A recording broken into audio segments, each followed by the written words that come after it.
Good morning, everyone. Welcome to our call this morning. I'm Tara Rodriguez, Director of the Division of School and Program Improvement.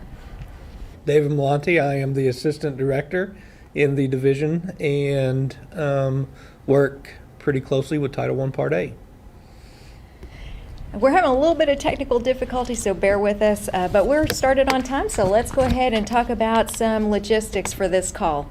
If you have a question during the call about any of the information, please send that to me, and we will try to answer that during the call if possible. The webinar will be recorded and posted on the Title I Documents and Resources webpage. It's been taking us a little longer than a day or two to get those posted, but I believe that this time the stars are in alignment and we will be able to get that posted very quickly for you. Because there is some good information today that I know you're going to want to be able to review. Last month, if you recall, Bridget Stacy, who's our branch manager over 21st Century Programs, was here to talk about the provisions of that program. We also talked about Title I application revisions, and we also discussed allowable cost as well. This month, it's all about supplement, not supplant. The big news is that the non-regulatory guidance, which if you had attended some of the meetings in February, those regional meetings, that guidance was in draft at that time. We still referred to it, though. That has now been finalized, which is a really great thing because it's, states have been requesting this guidance for quite some time, and now that it's finalized, we're happy to share that with you. And when this presentation is posted, you will find links throughout the document to that guidance, so you'll be able to access that on your own. So let's go ahead and talk a little bit then about the rationale for supplement, not supplant. We'll start with just a little brief review. So just an overview of supplement, not supplant. The rationale for the provision is to ensure that funds under Title I Part A are truly additional funds that are sort of like the cherry on the top for schools receiving those dollars, schools and districts receiving the dollars. The provision ensures that those funds are supplemental and cannot take the place of state and local funds in Title I schools. Congress issued the provision as part of the statute to ensure that using Title I funds as a replacement did not happen. So districts are required to essentially use Title I funds on the top and to ensure that their state and local funds are not replaced. So they are required to carry out programs or services that in the absence of federal funds, using state funds, those programs and services would have to exist, sort of like a base layer of services they are required to provide. Previous supplement, not supplant provisions under NCLB were restrictive, so the provision under ESSA is an attempt to essentially lessen the burden of supplement, not supplant. If you'll remember, under NCLB, the provision required districts and schools to ensure that funds were supplemental on a case-by-case, expenditure-by-expenditure basis. And under ESSA, that is no longer the case. So that provision, the provision we're going to talk about, is laid out in Section 1118B of the ESSA.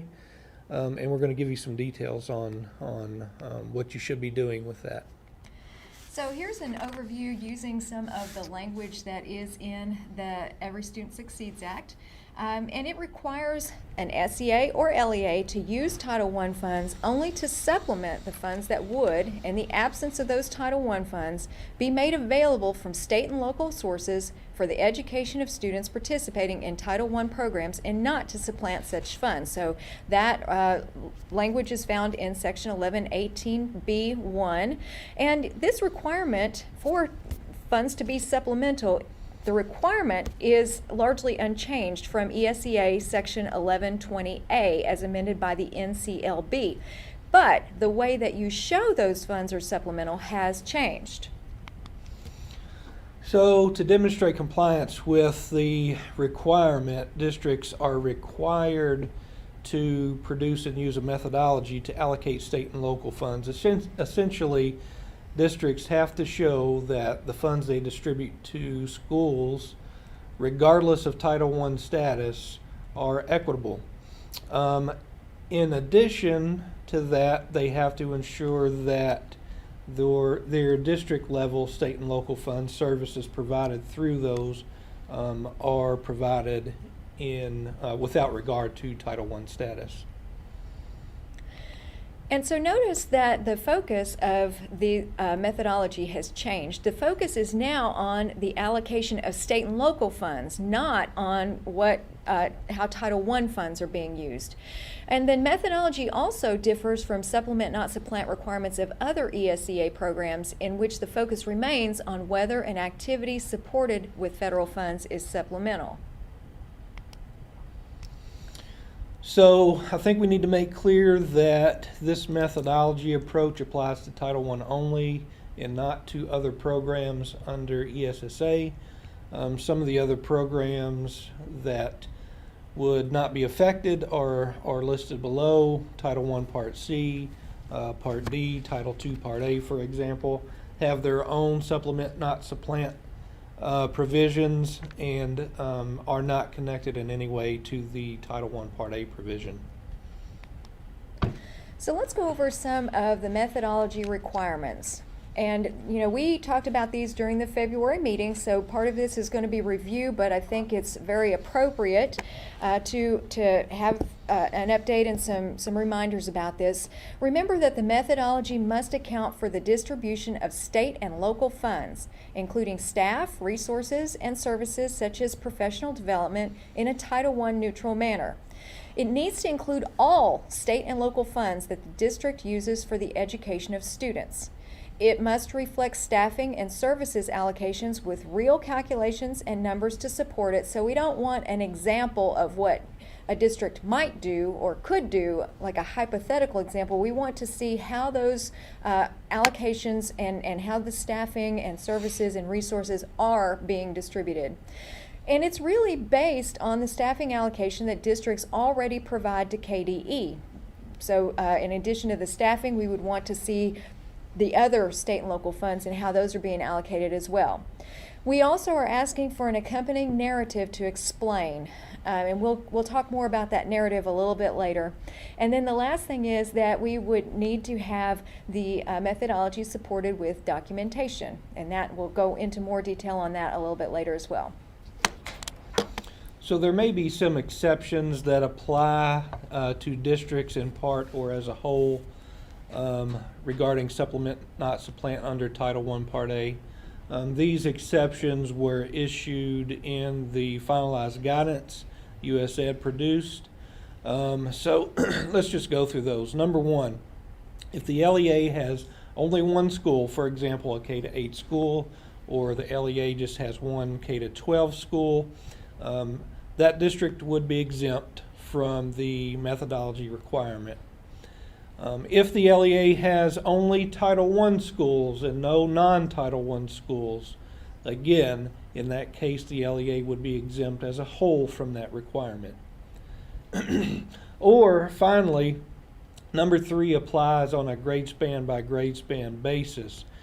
So if an LEA has a grade span that has only one school, for example, has only one middle school, for example, only non-Title I schools in that grade span, or only Title I schools in that grade span on a grade span by grade span basis, those grade spans would be exempt from the methodology requirement.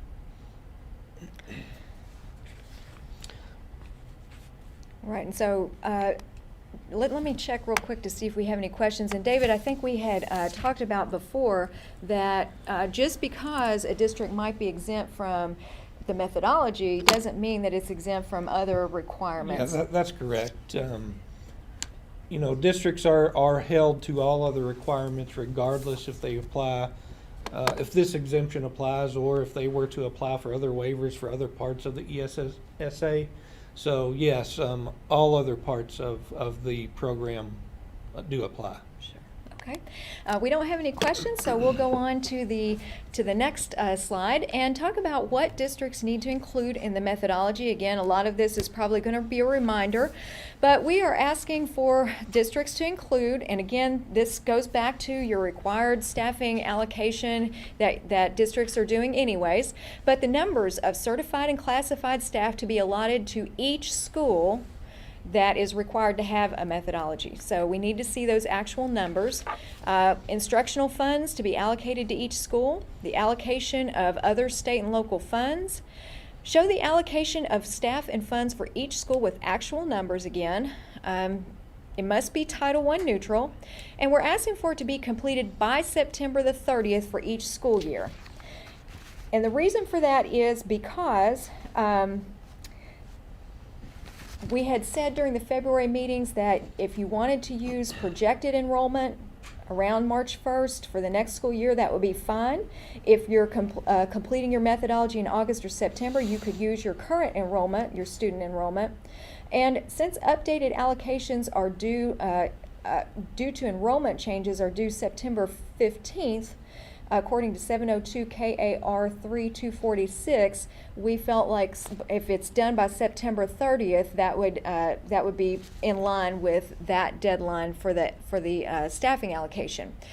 Remember, this is not required to be submitted to KDE, but it must be made available along with supporting documentation if your district is selected for monitoring. And we also would like a narrative to explain. And again, we will go into more detail on what's included in the narrative in our next slide. So in the narrative, which would be particularly helpful to anybody outside who is auditing this particular requirement, we would want you to include a brief explanation of the staffing and funding sources that are included in the methodology. Explain how those funds were distributed. For example, if you have funds that are allocated on a rotational basis, maybe such as CATS funds, or combined and assigned through a per pupil amount, please explain that. Explain which year's enrollment is being used in the calculations if it's not clear within your calculation spreadsheets or whatever method you're using to provide secondary documentation of that narrative. And affirm that the funds and staff were distributed according to the methodology. In most cases, we think that the brunt of this work is going to be done up front with providing and producing that narrative, because we see a lot through monitoring that districts are using planning spreadsheets to calculate and distribute funds across schools, and those spreadsheets are in use annually for that purpose. So once you get that narrative written, essentially you're just replacing the spreadsheets that support that narrative year to year. All right, so I'm going to go back one slide because there's something I forgot to tell you. There's a couple of other questions that are in the non-regulatory guidance that I want to bring your attention to. So I mentioned that if you could use your projected enrollment, March, April, May, etc. You could use your actual enrollment if you're doing your methodology later on, and we said we would like it to be completed by September 30th. There's a question in the guidance document that asks, they have question and answer, and they ask if districts have to adjust their allocation of state and local resources to account for changes during the school year. And the answer to that question is no. The district has to demonstrate compliance through the methodology at only one point during the year and is not required to continuously demonstrate compliance throughout the school year. There's another related question in that document that asks if last-minute changes before the start of school affect compliance of an LEA's methodology with the supplement not supplant requirement, and again that answer is no. As long as the methodology for allocating state and local funds is neutral with respect to Title I school status, last-minute changes in resource allocation that often occur prior to the beginning of the school year should not affect an LEA's compliance with the supplement not supplant requirement. So I wanted to make sure that we're clear on that as well. Can I add a couple things Please. to that, Tara? Yes, absolutely. So the guidance also states that the methodology cannot be based on an expenditure basis. So it has to be based on distribution, planning for the school year, and can't be documented by actual expenditures, which I thought was interesting as well. It also said that comparability, which is very closely related to the methodology, in most cases would not serve as documentation for the methodology. So just wanted to make sure that is clear for everybody. Yeah, that's good to remember. All right, so let's talk now about verification. If your district is selected for monitoring, our Title I staff will request your written methodology with the narrative and evidence that the methodology was implemented and that the funds were distributed accordingly. So evidence could include, for example, schools' master schedules listing all staff, SBDM minutes, and there's probably other documentation as well that would help support that the methodology was implemented as it's shown. This would be a place where our staff will probably have lots of questions, because we're going to need some explanation about certain things in the methodology that may be clear if you work at the district, but may not be as clear if we're coming in from the outside. So I would think that if we're on site or doing desk monitoring, we would probably have lots of questions for staff that work with the methodology. And that's one reason why we were wanting the narrative to maybe help answer some of those questions on the front end, so we can understand what was actually done in the methodology. So yes, good information. Okay. So what funds are subject to the supplement, not supplant requirement? Well, it's essentially all state and local funds that the LE uses for the education of students. This includes any funds that are provided directly to schools, that may provide staffing, materials, technology, those things.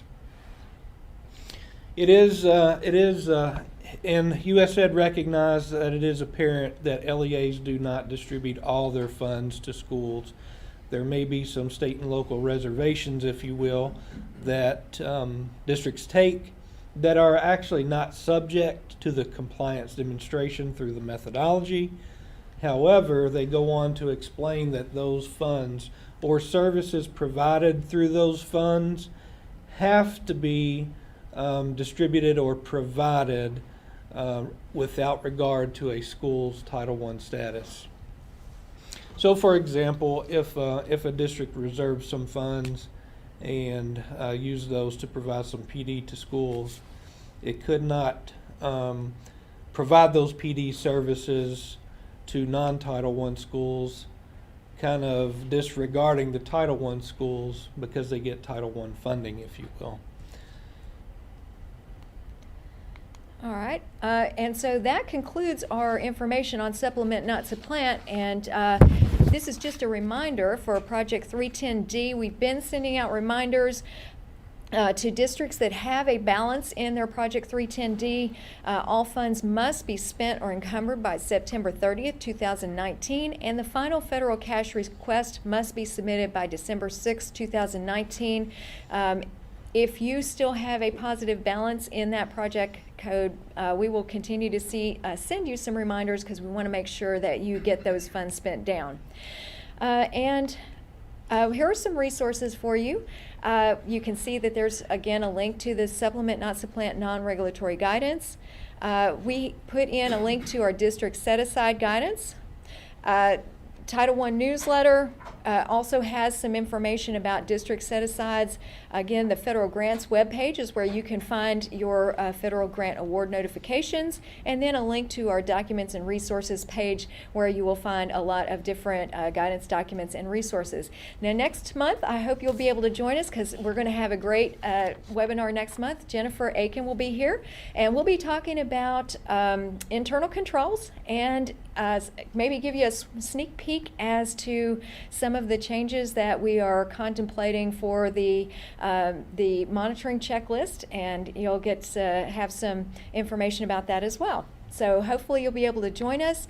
We don't have any questions at this time, David, so thank you all for joining us for this month, and hope to see you next month as well.